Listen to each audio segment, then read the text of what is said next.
Welcome to the Salmon Runs YouTube. Enjoy the video. You begin by saving a backup and immediately locating the problem. Duplicate page numbers usually come from linked headers or missing section breaks. Once done, turn on formatting marks and the navigation pane so you see page and section breaks. Open header/footer view to inspect the numbering setup.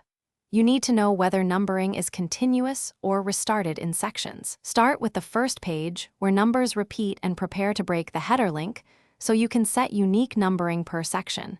This is the decisive first step. You now unlink headers and footers where numbers are wrong. Use header and footer tools and click link to previous off so sections can have independent numbering. Next, insert or move section breaks. Next page for new chapter, or continuous if you need layout changes without page shift. Then open page number right arrow format page numbers and explicitly choose start at with the correct value, or select continue from previous where continuity is desired. Make sure each section's header/footer is set after unlinking so changes stick. You finish by refreshing fields and verifying sequence. Select all and press F9 so page numbers update across the document.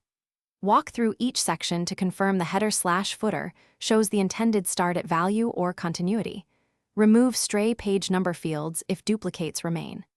If numbers still match unexpectedly, delete the section break that looks suspicious and reinsert a clean one, then relink or unlink headers as required. One key troubleshooting tip.